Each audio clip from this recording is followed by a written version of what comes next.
Hoje a gente vai falar sobre a estrutura básica da blockchain e também vamos falar sobre segurança. Mas a gente vai falar sobre segurança no ponto de vista do usuário, não no ponto de vista técnico. Esse é o funcionamento mais simples de uma blockchain, né, baseado principalmente no Bitcoin, que é a estrutura base que serviu também para a criação das blockchains que vieram posteriormente. Ali no quadro 1, é um usuário que solicita o envio de uma moeda para outro usuário. No quadro 2, essa informação do primeiro usuário enviando uma moeda para outro usuário, ela vira um bloco e ela vai ser reproduzida para todos os computadores da rede blockchain. Quando todos esses computadores confirmarem a mesma informação, né? Sim, o usuário está enviando uma moeda para outro usuário, esse bloco vai ser adicionado na cadeia de blocos, né? Que é a blockchain. E aí, esse é o quadro 3, e aí vai direto para o passo 4, que é o segundo usuário recebendo a moeda na sua carteira. Se vocês tiverem alguma dúvida, podem ir falando, tá bom? Aí, para você ter uma cópia, né, da blockchain no seu computador, você precisaria baixar esse software, que cada blockchain tem o seu software. Só que, assim, é um arquivo muito grande, né?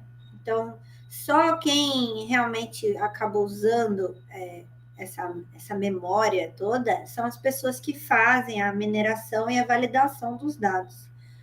Para quem é usuário que não exatamente faz mineração e validação, você pode só acessar o explorador de bloco, que toda blockchain tem um ou mais exploradores de bloco, que são sites onde você pode acessar toda a blockchain ali. Por exemplo, se vocês tiverem o código da minha carteira, vocês podem entrar no explorador de bloco, pesquisar por ele e ver todas as movimentações que já foram feitas. Aí essa imagem ali é um print do Solscan, que é um dos exploradores de bloco da Solana, né? Porque tem vários. Aí aqui algumas palavrinhas, né? Para a gente lembrar que vão aparecer. Tem o hash, né? Que é uma sequência de caracteres gerada a partir dos dados das transações, usando a função matemática, né? Que é o hash, fruto da criptografia, né? E tem o nonce, que é um número usado uma vez, que é um número gerado aleatoriamente também, que ele é para identificar a transação. Como se fosse o código da transação, né? Código do pedido, código que a gente usa para rastrear qual é a transação que foi feita. Aí a gente vai falar um pouquinho sobre os tipos de mecanismo de consenso, mineração e validação, que são os protocolos que vão definir como as transações são válidas e em que ordem elas vão ser adicionadas na blockchain, né? Essa tabela, ela está com bastante texto, vocês podem ver melhor pelo doc, né, do conteúdo, que fica melhor para ler, mas, assim, no geral, vamos aqui falar um pouquinho sobre cada uma delas, né. O mecanismo da prova de trabalho, ou Proof of Work, foi o primeiro de todos, né. As blockchains como Bitcoin, Litecoin e a Monero usam esse tipo de mineração, né. E esse, de fato, é a que pode se considerar como mineração mesmo, né? Porque os computadores da rede, eles ficam competindo entre si para ver quem que descriptografa a mensagem antes, né? Então, qual computador que fizer isso primeiro, ele vai ser recompensado. E os outros só vão verificar se foi correto o que foi feito, né, o que foi minerado, e aí vai para a próxima informação, né? Aí tem a prova de participação, que é o Proof of Stake. O Proof of Stake já é um método que é bem conhecido por ser mais, né, econômico. Todos os outros, eles são mais econômicos, na verdade. Só o Proof of Work, porque como exige muito do computador trabalhar muito para descobrir ali o hash, né? Então gasta muita energia, enquanto os outros modos não. E também eles já não são considerados exatamente mineração por conta disso, por conta do como eles funcionam. Aí no Proof of Stake, os validadores eles vão ser escolhidos para propor e validar os blocos com base na quantidade de criptomoedas que eles possuem, né? Que você está tipo apostando. Ou seja, por exemplo, se você quiser validar na Tesos, na Cardano, na Ethereum, você precisa já ter uma quantidade de cripto para você, tipo, colocar como garantia, entendeu? Então, quanto mais dinheiro você também tiver nessa situação, mais a chance de você ser recompensado pela validação, né? Pela mineração, vamos dizer. Aí, a validação é a mesma coisa, né? Os outros computadores vão verificar a validade do bloco e ver se a informação está correta. E se todo mundo concordar, o bloco vai ser adicionado à blockchain. Aí tem a Proof of Authority, né, Proof of Stake tem ali Algorand, Avalanche, Cardano, Ethereum e Tezos, né? Que Ethereum passou por uma troca, antes era Proof of Work e mudou para Proof of Stake. Aí a prova de autoridade ali tem a moeda da Binance, essa VeChain, essa XRP, que ela é o seguinte, essa prova de autoridade, ao contrário dos outros modos de validação, os validadores eles são pré-selecionados. No outros modos, você pode propor, você entra lá no site, vê como que faz para minerar, para validar, e você se inscreve. Agora, nessa Proof of Authority, é meio que a própria empresa que busca quem vai fazer a validação. Aí fica. É bem semelhante à parte da validação, né? Que um computador vai definir, vai cumprir a transação e os outros só vão falar, não, esse computador cumpriu da forma correta. E aí entra na blockchain. Aí tem a prova de história, que eu acho engraçado esse nome, Proof of History, que é como a Solana e a Hedera Hashgraph funcionam. E a palavra Hashgraph é meio que a base da tecnologia desse mecanismo. E ele é um registro imutável de eventos passados. E aí ele determina a ordem e a validade dos blocos, né? Se vocês entrarem no site da Solana, tem toda a descrição de como funciona esse mecanismo, é bem interessante. Inclusive, eles têm um sistema que funciona dentro desse Hashgraph que se chama Gossip to Gossip, que é fofoca por fofoca, que eu acho bem engraçado o nome que eles deram. E aí, né, a partir do Hashgraph, depois a validação vai ser realizada por um grupo de nós, né, computadores, que vão verificar a ordem e se o Hashgraph foi corretamente implementado. Essa aqui é a estrutura mais simples de uma blockchain. O bloco Gênesis é o bloco 0, é o primeiro bloco a ser minerado. E tem esse Gênesis, né? É uma gíria no meio da cripto para essas coisas que você faz pela primeira vez, né? Tudo que é feito pela primeira vez se chama Gênesis.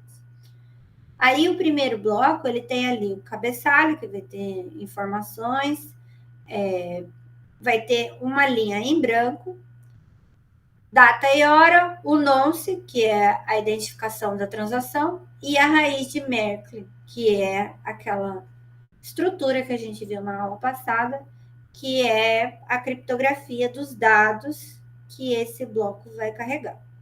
Aí, quando vem para os blocos seguintes, ele vai ser a mesma estrutura, porém, ele vai conter, naquela linha que estava em branco, o endereço do bloco anterior. E no caso do 1, vai ter o endereço do bloco Gênesis, do 2 vai ter da 1, do 3 vai ter da 2. E é assim que começa a cadeia em si desses dados, né? Desses blocos de dados.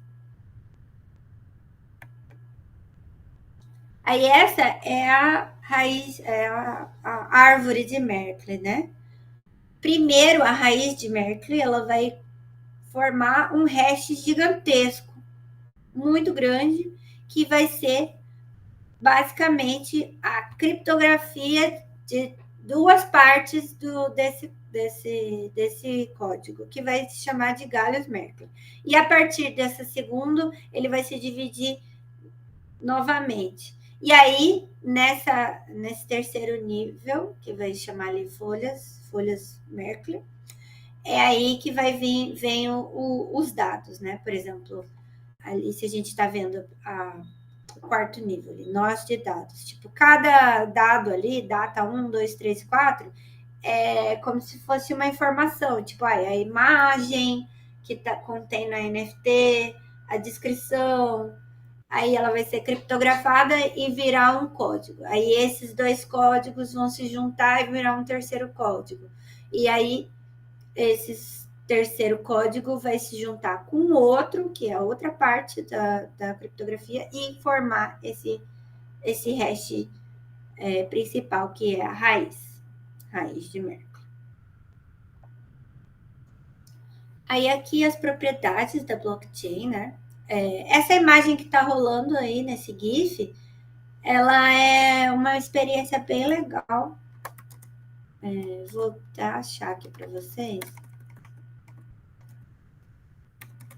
Que é uma experiência que vocês podem olhar tanto pelo computador quanto pelo óculos, que é a blockchain do Bitcoin, como se fosse algo físico, né? Algo em 3D. Aí você vai clicando e vai expandindo as transações, aí você também consegue ver quais são as transações. Ela é conectada com a blockchain mesmo. Peraí que eu estou procurando aqui.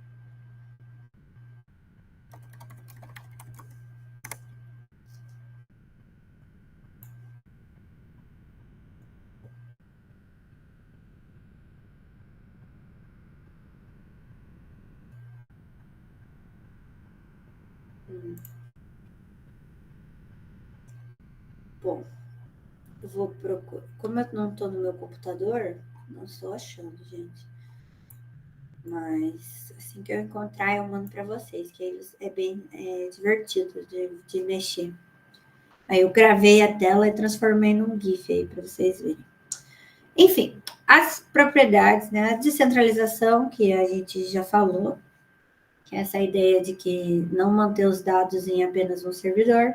A imutabilidade, que é a ideia de que você não pode alterar o que foi colocado dentro da blockchain. Como assim? Por exemplo, se você quiser deletar ou editar alguma coisa, não tem como. O máximo que você pode fazer é queimar. Você não deleta. Você vai transformar aquele dado em algo inutilizado. Ele não vai deixar de existir, mas ele não vai poder mais. Por exemplo, se você fez uma NFT e na hora de escrever a descrição você fez um erro de digitação, você vai ter que queimar, fazer outro, e aí cumpriu com o que você queria fazer com a primeira NFT. Por quê? Porque dessa forma, isso, né, traz essa ideia da segurança, e também você consegue ver, tipo, exatamente o que as pessoas fizeram. Assim, não pode ter alteração, né? Manipulação de dados.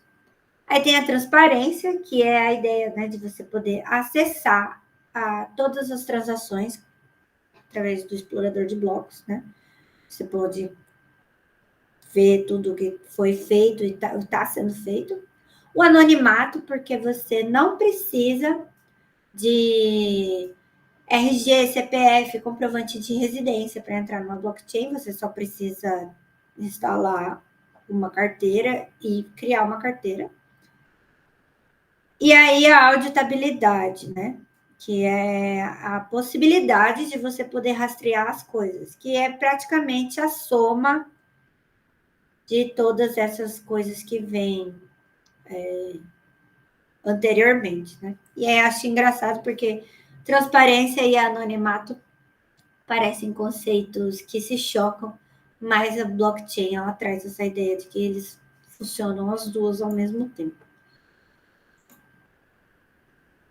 Os tipos de blockchain tem a blockchain pública, a privada e a consórcio. A consórcio ela é uma mistura da pública com a privada. A pública é essas que são mais populares, onde todo mundo pode participar, contanto que cria uma carteira, né? Solana, Ethereum, Bitcoin e uma infinidade de outras, Tesos, Algorand.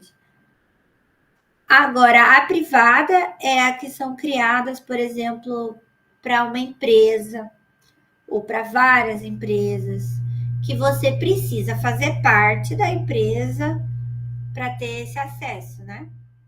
E a consórcio, ela é meio que uma mistura dos dois. Às vezes, tipo, ela é semi-aberta, vamos dizer, né? Algumas pessoas podem ter acessos externos e outras não, né?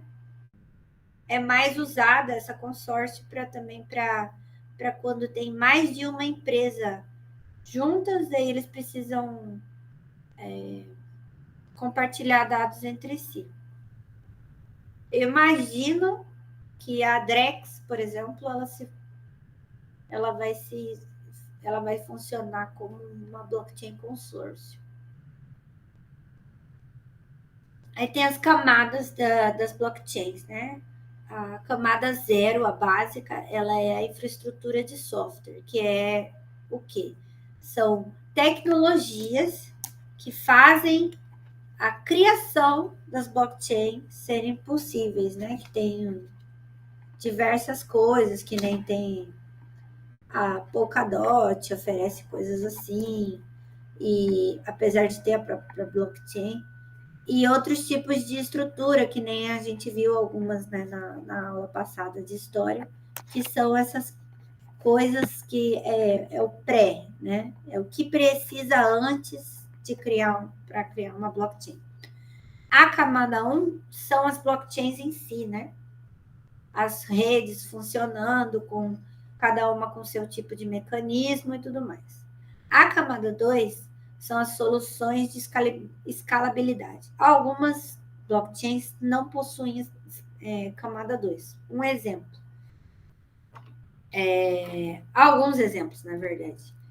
Bitcoin e Ethereum são muito caras, são lentas em certas situações.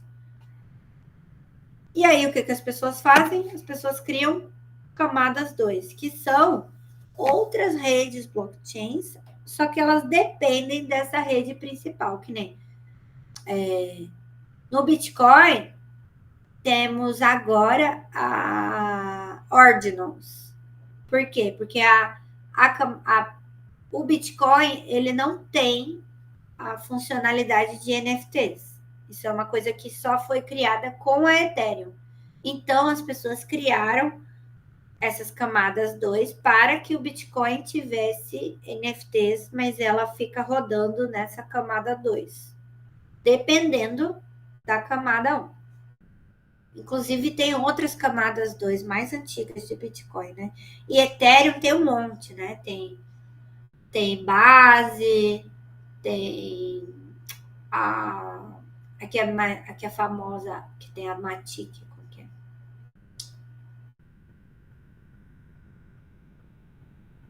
Enfim. Aí também tem a Optimism, e várias outras. Por quê? Porque elas ficam mais baratas e mais rápidas, só que com a garantia e a segurança da Ethereum, né? Aí a camada 3 são as camadas de aplicação, que são coisas que, por exemplo, são as bridges, por exemplo, que são tecnologias de ponte, né, que chama, entre uma blockchain e outra. Por exemplo, eu quero transmitir um dado de uma blockchain para essa outra blockchain. Em vez de eu criar uma coisa a partir do zero, eu uso uma camada de aplicação aí que vai transmitir esse dado e deixar, e vai ficar explícito ali que ela veio de tal outra blockchain, entendeu? Aí são as aplicações do blockchain, né? DeFi, que é descentralização financeira, que pode ser muitas coisas, dá para utilizar, por exemplo, o exemplo mais básico que eu tenho, que acho que é bem interessante, é, por exemplo, transação em dinheiro. Se você tem, por exemplo, um parente que mora em outro país e você quer que ele compre alguma coisa para trazer para você quando ele visitar o Brasil, você poderia usar um aplicativo de DeFi, enviar diretamente para a conta de banco dessa pessoa, sem precisar pagar as taxas de câmbio que são extremamente caras, né, para você enviar dinheiro para fora. Às vezes também tem uma burocracia grande, dependendo do país, nem tem essa tecnologia direito, né? E também tem um outro termo que chama ReFi, que é finanças regenerativas, né, que também tem rolado bastante essas discussões dentro do meio de cripto. Aí, propriedade de ativos digitais e digitals, né, que é a ideia das NFTs. Você pode possuir dados que são 100% digitais, ou você pode fazer associação de coisas que são físicas com digitais, que é o chamado digitals, né? Contratos inteligentes, que vocês que programam, vai ser uma coisa que vocês vão ter que aprender, se vocês forem aprender a programar blockchain. Que é basicamente você criar um contrato, mas em forma de programação, né? Tipo, quando o usuário apertar no botão de comprar, tal, vai ter definido ali as porcentagens de royalty que o criador fez. Então, a partir da compra do usuário, tanto a porcentagem definida vai diretamente para o criador, outra porcentagem vai para o marketplace e outra definida para os royalties, por exemplo. Enfim, tem uma infinidade de maneiras de criar os contratos inteligentes. E é basicamente você criar um contrato que vai ser executado com uma ação. Ao invés de que nem, por exemplo, os contratos padrões que a gente tem na vida real, que a gente tem que discutir com um advogado, às vezes tem, por exemplo, quebra de contrato, daí isso vira processo. No caso de um contrato inteligente, você faz um contrato dessa forma, ela já é cumprida automaticamente. Não tem como alguém não cumprir, porque tá aí. A única coisa que pode acontecer é se você participar de algum, né, site maligno e ser roubado, porque o contrato que a pessoa redigiu lá era um contrato malicioso, né? Aí tem a educação e aprendizado descentralizado, que é a ideia de, por exemplo, esse curso que a gente está fazendo agora, a gente poderia terminar e fazer e ganhar, em vez de um certificado só um PDF, a gente poderia enviar ele como NFT, entendeu? Cada pessoa teria o seu certificado on-chain, né? Dentro da blockchain. Votação e governança transparente, isso é uma coisa bem interessante que acontece. A grande maioria das blockchains, elas têm os seus próprios fóruns, e nesses fóruns as pessoas podem debater sobre a tecnologia, podem propor alterações e podem votar. Então, isso tudo também pode ser feito on-chain. Existem muitos projetos que fazem esse tipo de coisa, e é possível também, por exemplo, caso vocês tenham alguma ideia de algum tipo de projeto, vocês apliquem isso, né? Onde as próprias pessoas que fazem parte do projeto podem ali propor coisas e fazer votações, né? E identidade digital seria, por exemplo, se a gente tivesse tudo e todas as nossas informações on-chain, e aí, por exemplo, se a gente associasse a nossa impressão digital, que é uma coisa que já acontece, né? Que nem a Stellar, por exemplo, que é uma blockchain, ela já faz essa possibilidade de você associar, fazer a validação de dados, né, para você confirmar as transações com identidade, com digital. Por exemplo, vou ali no cinema e não trouxe minha carteira de estudante. Aí você, por exemplo, colocaria a sua identidade, seu polegar, ai meu Deus, acabei de falar a palavra, já esqueci. Impressão digital.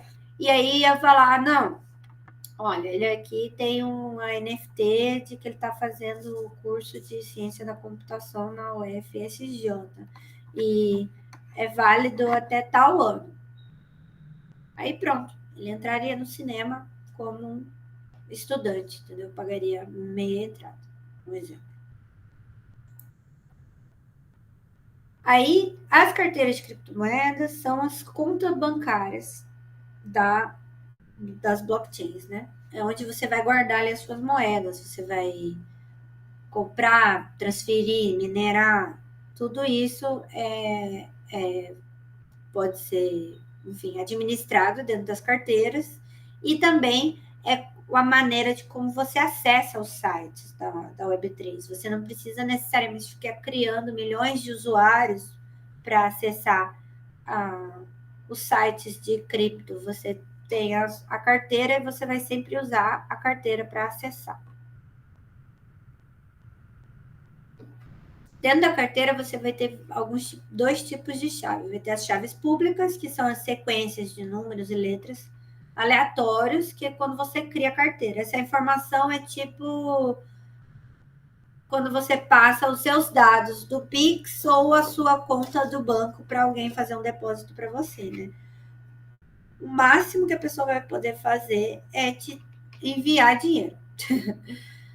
Aí ali é um exemplo, são algumas das minhas carteiras, né? Tem a de Solana, de Bitcoin e a de Tesos. Que, enfim, tem os 3 pontinhos ali, porque é um número, um código bem maior do que está sendo exibido.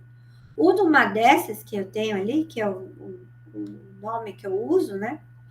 Ele, nesse caso, eu comprei tanto em Tesos quanto em Solana, eu comprei o domínio. Eu tenho numa dessas .sol e numa dessas .tes, que a pessoa pode me enviar diretamente para esse domínio. Mas, assim, não é obrigatório você comprar esse domínio, assim, com o seu nome. E você também pode comprar domínios diferentes, assim, com nomes diferentes. Não necessariamente com o usuário que você usa para se identificar, né? No meu caso, eu sou o chamado de doxed, que é a pessoa que pessoa que mostra o rosto, né? O undoxed é o usuário que é totalmente anônimo. Aí os outros tipos de chaves são as chaves privadas, né?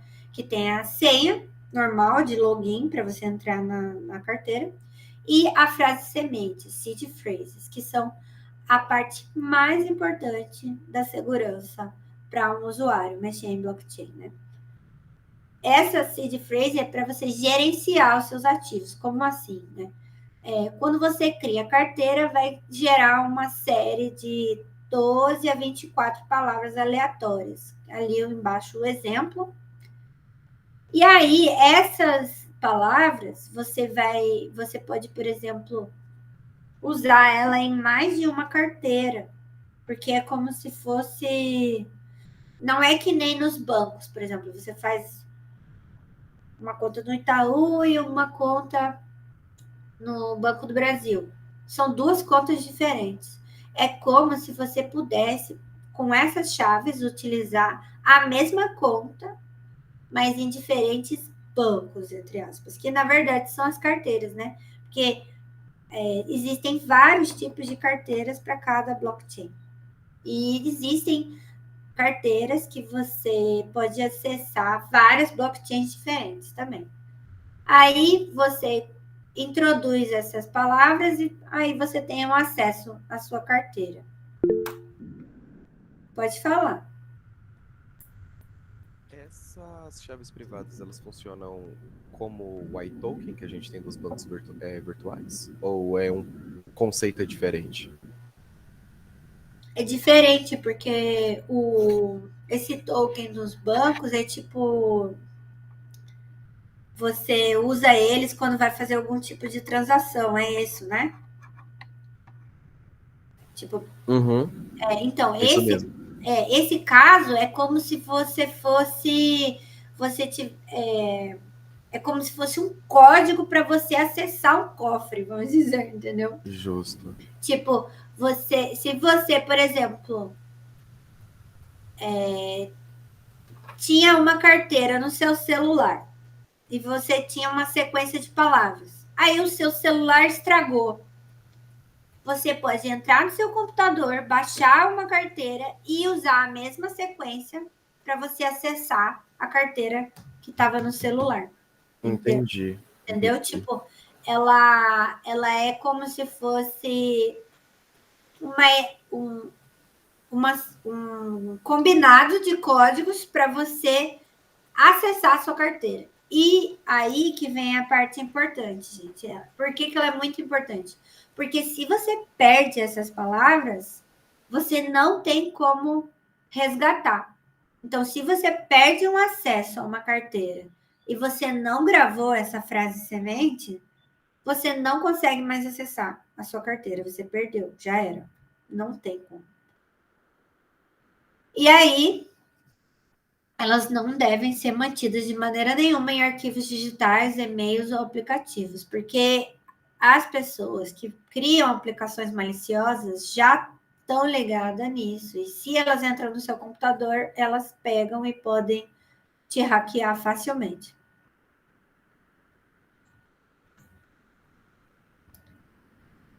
Inclusive, vocês trouxeram um caderninho, algum lugar para vocês anotarem para as senhas? Certo, Sim. tá bom. Então, beleza. Então, aí, o tipo de carteira tem as digitais e as hardwares, e a hot e a cold wallet, né? Carteira quente e carteira fria. As digitais são essas que a gente baixa no computador, no celular, e as hardwares, elas são como se fossem dispositivos que você acessa a carteira só por eles. Aí o conceito de hot e cold é o seguinte: a hot wallet é a carteira que tem acesso à internet e a cold wallet é a carteira que você não acessa na internet. Como assim?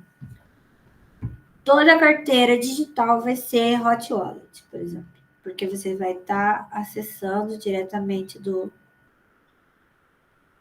seu computador, do seu celular. A cold wallet, uma hardware, ela pode ser uma cold, mas ela também pode ser uma hot, porque tem a opção de você configurar a sua carteira hardware para você utilizar junto no computador. Por exemplo, quando você vai validar as coisas, você tem que estar com ela conectada e faz ok ou não, né? Agora, tem você pode pegar a carteira hardware e só utilizar ela para enviar dinheiro. Você manda dinheiro para ela e você não fica fazendo transação em site. Aí ela é considerada uma cold wallet. Mesmo que você acesse ela no seu computador, você não está deixando ela conectada em websites. Então é por isso que ela é chamada de carteira fria. Aí aqui é a Phantom, que é uma carteira de Solana.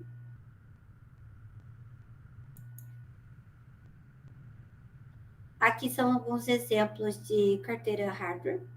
Tem a Ledger, tem a BitBox, tem a Trezor e outras que eu não conheço. Eu tenho Ledger. Inclusive, conhecendo, conversando aí com amigos da área, o mais ideal de coisa de segurança mesmo é você ter duas carteiras hardware. Uma para você fazer essas transações online, confirmar, e uma outra para você armazenar o dinheiro. Que aí fica mais seguro, né? Porque você depende de ter o acesso e usar. Que a carteira hardware também tem uma senha para você acessar ela, que de tempos em tempos, se você fica, tipo, sei lá, 5, 10 minutos sem mexer nela, você vai ter que pôr de novo. Então, fica mais seguro. E a outra para você guardar o dinheiro, né? Usar como cofre.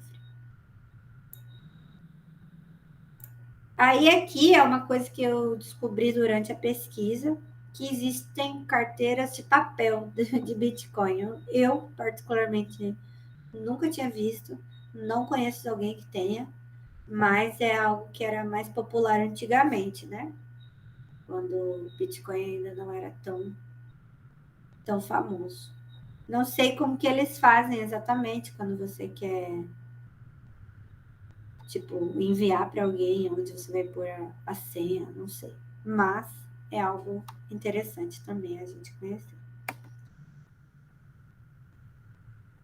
Aí tem as corretoras ou as exchanges, que são as plataformas onde você vai comprar, vender, negociar criptoativos, né? Também dá para você converter as criptos para as moedas fiduciárias, né? O fiat, como o nosso real. Aí eu já falo de primeiro.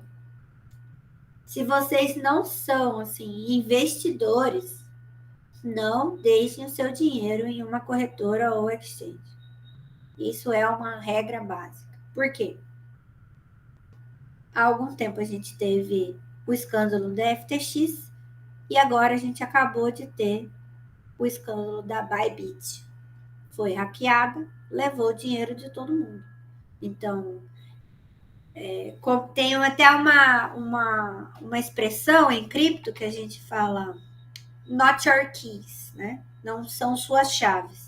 Se você não tem as chaves dessa carteira, que é o que acontece quando você cria uma conta em alguma dessas exchanges, você não tem a seed phrase disso. Então, o dinheiro não é seu, entendeu? Not your keys, not your money. Então, por isso que o mais ideal fazer a autocustódia e só utilizar as corretoras e as exchanges para caso você queira comprar ou converter no seu dinheiro, né? Ou quem sabe, por exemplo, eu tenho um monte de Tesos e eu queria comprar Bitcoin. Eu jogo para exchange, mudo para Bitcoin, depois mando para a carteira de volta. E isso é uma questão porque são empresas, né?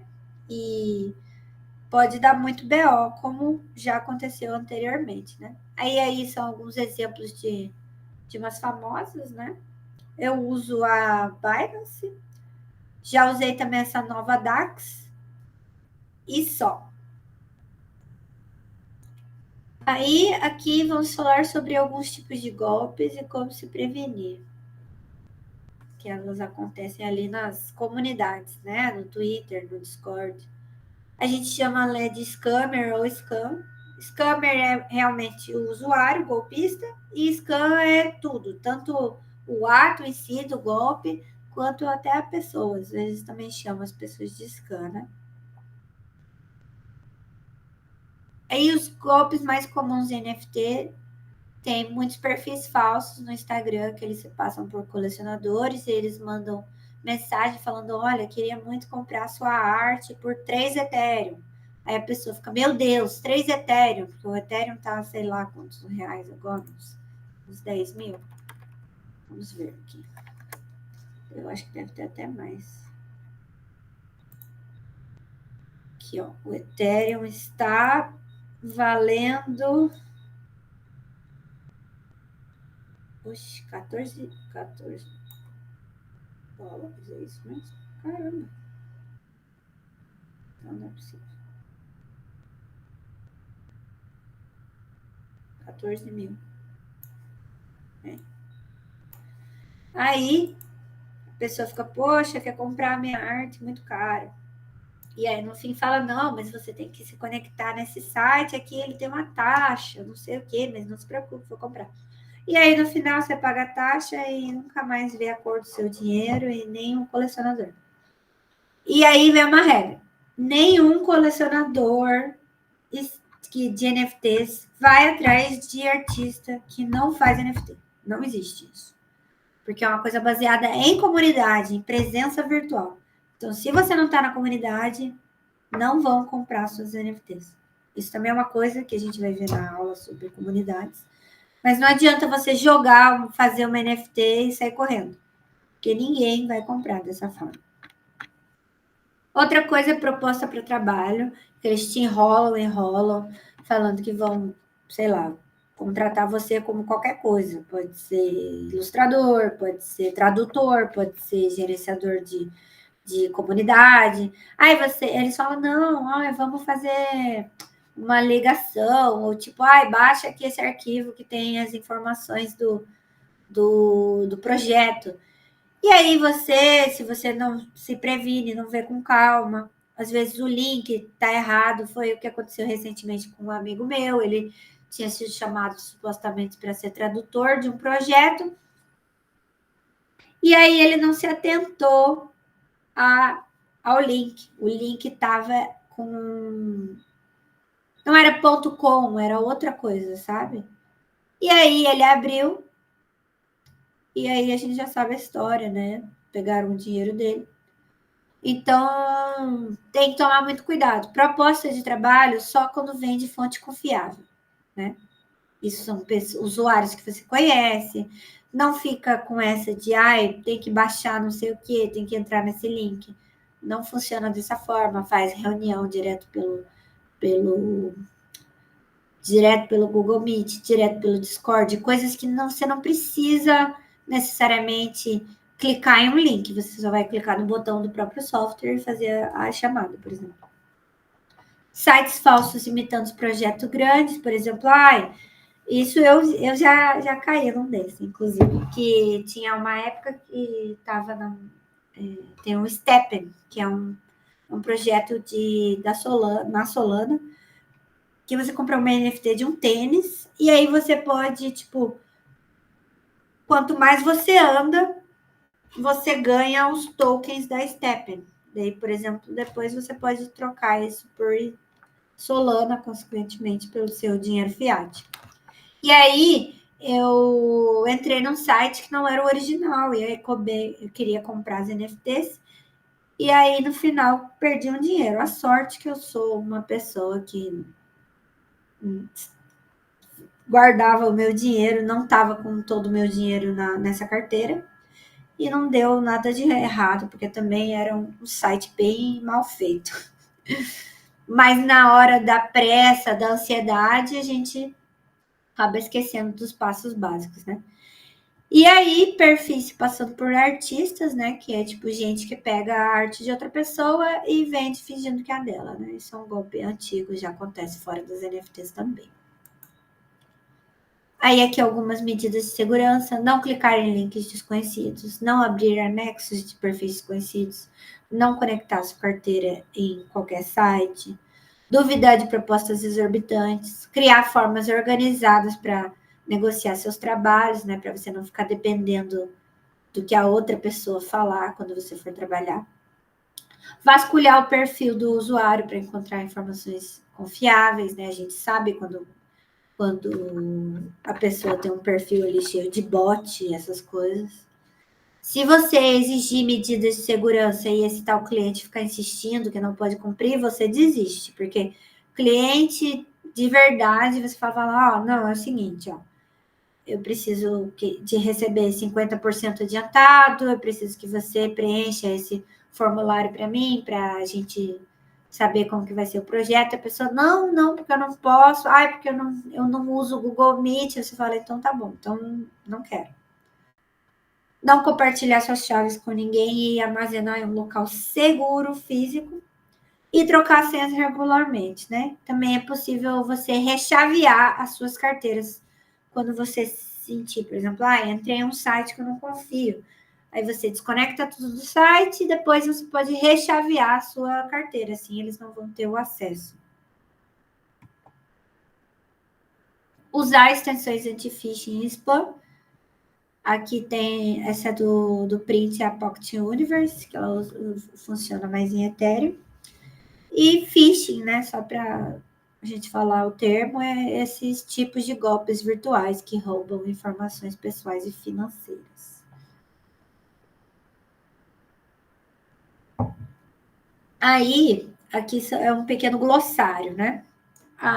O DYOR, que eu falo, né? É o Do Your Own Research, é uma expressão que, né, para você falar que você precisa fazer sua própria pesquisa, tipo, não dá para você acreditar cegamente em influencers, em pessoas que são bons investidores, porque às vezes, primeiro, que tem gente que trabalha por dar coisas ruins, né? Um ótimo exemplo, essa galera que divulga jogo do Tigrinho e afins, porque eles vendem essa ideia de que está dando dinheiro e no final as pessoas perdem muito dinheiro, né? Inclusive, eles ganham com o que as pessoas perdem. Aí, ou também essa coisa de, ai, meu Deus, vou comprar essa moeda porque o outro comprou e ganhou. Mas se você não estiver acompanhando os acontecimentos, você pode estar comprando uma coisa que só vai cair depois, né? Que nem sei lá, a moeda do Trump.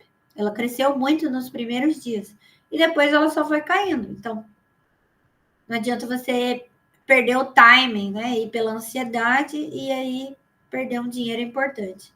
Aí o NFA, No Financial Advice, é semelhante, né? Que é quando uma pessoa fala alguma coisa, mas aí ela termina com um NFA. Tipo, gente, gosto muito desse projeto, eu acredito muito nele. Porém, NFA não é uma dica de investimento. Gênesis é como a gente falou no começo, por exemplo, a primeira NFT que você faz em algum lugar, tanto numa rede como uma plataforma. Por exemplo, você criou a sua primeira NFT em Tezos, vai ser sua Gênesis. Você criou depois uma primeira NFT em Ethereum, vai ser também uma Gênesis. Ou você criou uma NFT em uma plataforma diferente, mas também é a mesma rede, vai ser a Gênesis, mas criada naquela plataforma. E aí tem esse WAGMI, né? We're all gonna make it, que é uma expressão otimista, falando que a gente, quando vai dar tudo certo, não, esse projeto é bom, Bitcoin não vai cair, não sei o que lá, WAGMI, vai dar tudo certo. Aí, o FOMO, né? Fear of Missing Out, é esse medo de estar perdendo uma oportunidade, vendo ali todo mundo, por exemplo, todo mundo comprou tal moeda e eu não comprei. Poxa vida, daí você vai lá, fica ansioso, fica achando que só você está de fora, e isso também não é bom, né? Aí a próxima aula a gente vai falar sobre o que são as NFTs especificamente e as suas características. E foi isso, minha gente. Muito obrigada. Daí, queria passar aí de lição para vocês criarem uma carteira. Aí eu vou mandar aqui para vocês.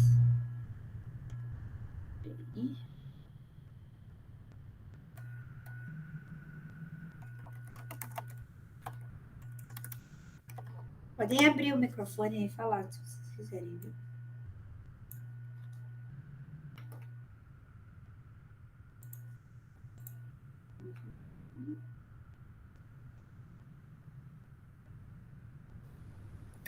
Eu tinha uma dúvida de uma coisa que eu ouvi falar uma vez, Pode falar. de que existe, em relação a cripto, que existe uma quantidade limitada, assim, já de bitcoins, por exemplo.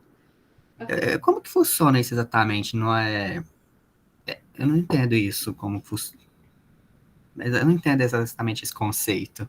É assim, quando o Bitcoin foi criado, eles falaram, ó, vai ter só, no máximo, tantos Bitcoins.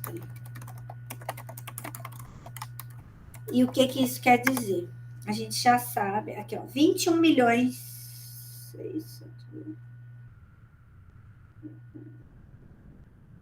É, isso mesmo. 21 milhões de Bitcoins vai ser o número máximo que vai ser atingido. Por quê? Porque ele foi criado dentro de uma lógica. Uma lógica que é a seguinte.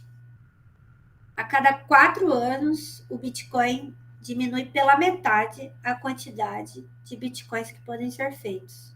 Ou seja, quanto mais tempo passa, vai ficar menos Bitcoins sendo feitos. E aí, ele vai se encerrar em 2110, 2140, que aí vai chegar nesses 21 milhões de Bitcoins, entendeu? Isso é uma lógica pensada em escassez, né? Essa questão financeira e de oferta de mercado, entendeu? Isso realmente é uma lógica que o Bitcoin criou. Não é para todas as blockchains, mas eles decidiram que ia ser só 21 milhões de Bitcoins. Então, a cada 4 anos, eles vão fazendo menos Bitcoins. Quando ele foi criado, podia-se minerar muito Bitcoin. E agora já é menos, entendeu? Inclusive, a gente chama de halving, Bitcoin halving, foi ano passado. E aí ele já diminuiu pela metade. Então, depois que tem esse ciclo, inclusive, é assim, né? Tipo, tem o ciclo, aí o Bitcoin aumenta, aí depois ele começa a cair. Aí vem outro ciclo, ele aumenta, daí ele começa a cair. É basicamente isso. Você entendeu ou ainda tem alguma coisa que tá difícil? Não entendi. Você pode procurar sobre isso mesmo. Vou escrever aqui no chat. Pode falar, você que levantou a mão. Sobre as carteiras, eu lembro que na época da pandemia, quando tinha estourado os criptojogos e as NFTs, eu tinha criado algumas contas em duas carteiras, que era a MetaMask e a Binance. Eu tô dando uma lida na MetaMask aqui e ela diz que o software é usado somente para interação com blockchain Ethereum. Tem alguma diferença? Tipo, existem carteiras que são especializadas somente em uma cripto? Tem. Tem, eu já não indico a MetaMask para você usar, porque ela é a mais famosa, não quer dizer que é a melhor, entendeu? Aham. Se você for criar para Ethereum, eu vou te indicar a Rainbow. Rainbow, ok. Eu já vou mandar aqui o link para você. Mas, assim, a Rainbow, ela, por exemplo, ela é multi-chain. Ela aceita mais de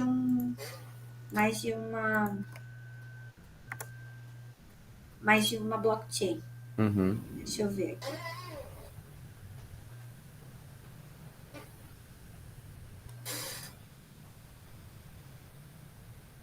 E aí tem também a Phantom, que é bem boa também, que é a que eu uso para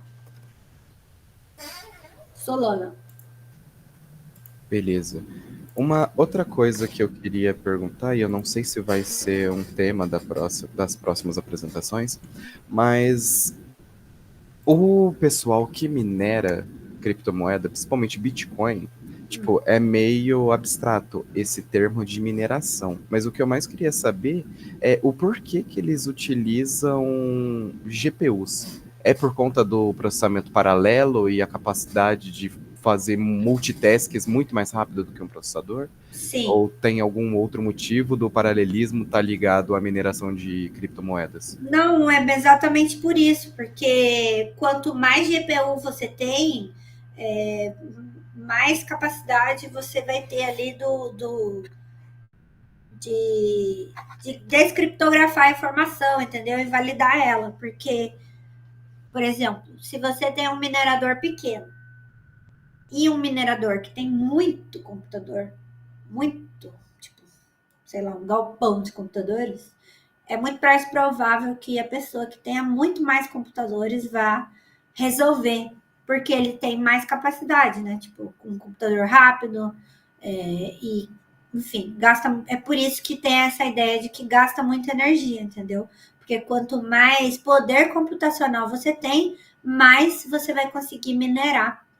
Chama de minerar porque, assim, pense, fazendo alusão realmente à mineração. É como se fosse um monte de dados soltos e amontoados, que vai ser ali a rocha que a gente vai minerar. E aí, em algum lugar vai estar escondida a pepita de ouro, entendeu? Então, se você tiver mais poder computacional, é como se você tivesse um monte de trabalhadores mexendo nessa rocha, entendeu? Então, você vai conseguir encontrar mais rápido essa pepita. Mas já adianto que sou contra a mineração, porque a mineração aí faz muito mal para o mundo. Justo, entendi, obrigado. Nada. Ó, gente, aí é o seguinte. Acabei de mandar aqui para vocês três carteiras. Se vocês quiserem, vocês podem criar as três. Ou vocês podem criar uma só. E aí, né, vamos torcer para que meu computador volte logo, e minhas coisas voltem logo. Mas aí, dando certo, a gente vai conseguir criar uma NFT. E a gente pode mandar essas NFTs para a carteira de vocês. Inclusive, eu vou sugerir que podem criar todas, mas vamos dar o foco na Temple, que é o último link ali, Temple Wallet. Por favor, todo mundo pega os links antes da gente fechar a chamada. Criem ali na Temple Wallet, primeiramente, mas fiquem à vontade para criar nas outras. Lembrem-se de escrever em um local seguro. Não escrevam no e-mail, não escrevam no WhatsApp. Enfim, não deixem no computador, no celular as senhas. E aí, semana que vem, vocês vão trazer a chave pública de vocês da carteira. E aí, a gente faz uma NFT e aí já manda para todo mundo. Vamos ver, né? Eu espero que meu computador fique pronto. Mas se não, até o final das nossas aulas eu dou um jeito, tá? Alguma dúvida sobre isso? Muito bom, Nilma. Muito obrigado pela explicação. Acho que tem só uma pergunta do Bernardo. E você chegou a endereçar já? Ele está perguntando sobre Então, o Bernardo falou que teve problemas. Ele vai precisar da gravação da aula. Daí é com os meninos, né? Se alguém puder pegar o contato do Bernardo aí para que enviar a aula gravada, que ele se atrasou.